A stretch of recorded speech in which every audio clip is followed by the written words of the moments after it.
Hello Riverview students. Today you're going to learn how to add an extension to your Chrome browser. The very first thing that you need to do is sign in to your RV Bears account. Remember, you go to the Riverview webpage, click on Students, and then on RV Bears email. Once you're in your email, what I need you to do next is locate the app launcher and click on that tab. And then I want you to click on the web store. If you cannot find the web store, all you simply need to do is click on a new tab. In the address bar, type in Chrome Web Store, and it will take you directly there as well after clicking right here. Okay, once in the web store, what I need you to do is search the store for Google Read and Write. Make sure you're putting in the ampersand sign and then click enter. And we're going to scroll down to where it says extensions. This is an extension, so this is an add-on to your browser. It just makes your browser better. It's not an app that runs separately. So you need to come over here and click on the blue plus free button.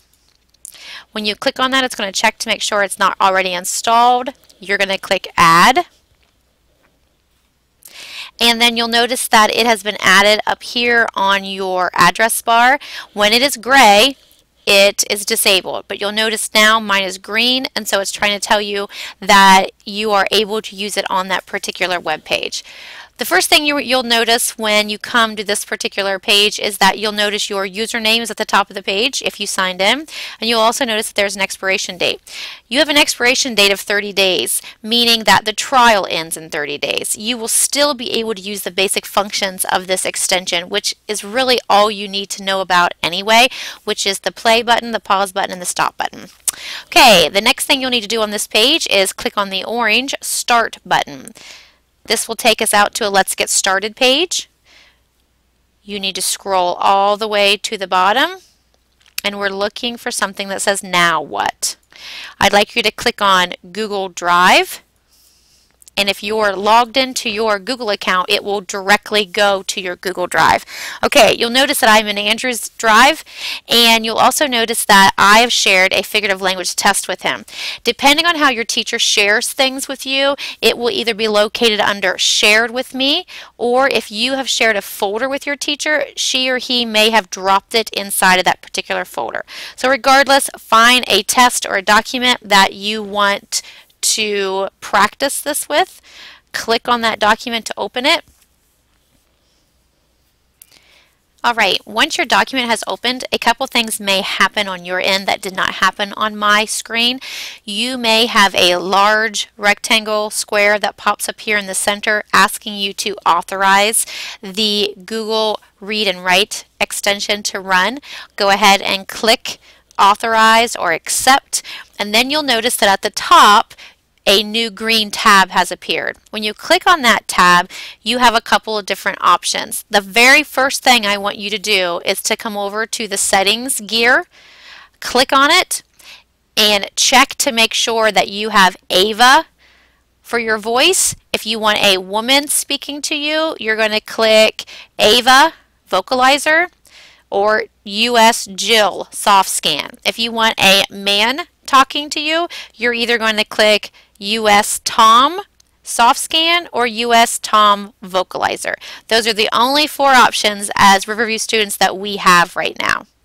Okay, I'm going to stay with Ava, and I'm going to move the speed to slow just because I don't want to be rushed through when someone's reading to me. If you set slow and it's too slow for you, then I would suggest bumping it up to medium. However, fast is way too fast for you right now. So we're going to go ahead and click OK. And then you're going to notice that there's a slew of buttons up here at the top. All of these buttons will be grayed out after your 30 days. You'll notice that it tells you have 30 days up here left.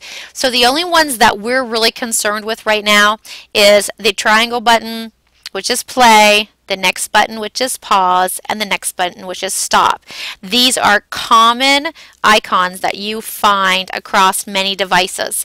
It's also important that you understand how to stop and play something on the computer, as that will be a new skill with our new tests that are all going to be on the computer starting next year. Okay, I want the computer to read this for me. So in order to get it to read this for me, I can do a couple things. I can drag and highlight it, and then I can press play. And you'll notice when I press play, the sentences will be highlighted in yellow, and what the speaker is saying to me through my headphones will be in blue. You probably will not be able to hear them on this recording, but here's an example of what you will be able to see.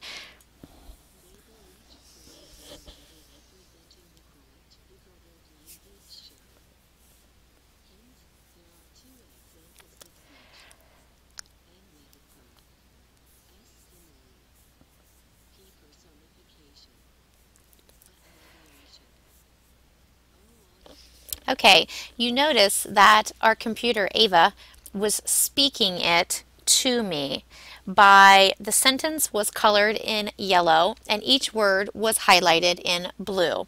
Again, I can control this. She can read the entire passage to me, so if your teacher gives you 3, 4, 5, 6 paragraphs to read, you can click in front of that paragraph and then click play, and it will read the entire selection to you. If you're taking a test, like this particular example is, and I want to have, let's say, number 2 read to me because I don't understand a few of the words, all I simply do is put my cursor in front of the word, and then I click play.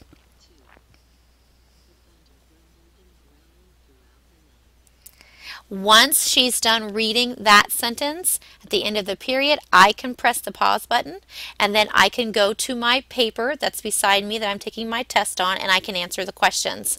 When I'm ready for the next one, I can come down to number 4, put my cursor in front of the sentence that I want Ava to read. I press play, and then I press pause. That allows me to put my answer down on my paper. Now this works with anything inside Google Docs, with the exception of slides. I'm pretty sure that does not work with that feature of Google Docs. But you'll notice that I can go into my shared with me. This is my drive. I can click on another document. It will open up here in the background, and you'll notice in a few seconds that green tab should pop up. There it is. I can hide it if I don't like it, if I don't want to use it. It's always going to be there because it has attached itself to your profile. So if you don't like it, you simply push these arrows and it will hide it. If you do like it, you can click on it and then utilize it from there as well. The feature of this extension also works with websites. You know that it will work on a particular website if you look at the icon and if it's green. If it's grayed out, then it will not work. So let's say I want to come down here and I want to read this article about pitchers. And the articles suggest, should Major League Baseball pitchers be required to wear protective headgear? Okay, I want to come down here and I want these 2 paragraphs read to me. When I click in front, then come up here and click on the icon, I have a couple different things. I can push this button, which allows me to hover over the speech and it will read. If I hit play, it will play the entire selection for me. Okay, so for the purposes of this example, I'm going to click the first hover over speech. You'll notice that it kind of looks like I pressed it. When I come down here and hover over top of it, it reads it out loud to me. So if I want to come down here and read, you'll notice it stops in mid-sentence and it reads where my cursor is located. So those are just a few of the examples of how you can use this extension when you're at school. This will also attach itself to your Chrome profile if you are signed into Chrome at school. So when you go home and sign into Chrome with your RV Bears account, it should transfer over. If it doesn't transfer over, then the only thing that you will need to do is simply go through the steps again. 1, go to the Chrome store. 2, search for Google Read and Write. and 3, click the free button, and then the steps will walk you through it. If you have any questions about how to use this extension, please contact your teacher. I'm sure he or she will be more than happy to help you answer any of those questions. If you need some further explanations about how this would work, please feel free to give me an email or a shout out at christy.ireland@rvbears.org. Have a great day, and go Bears!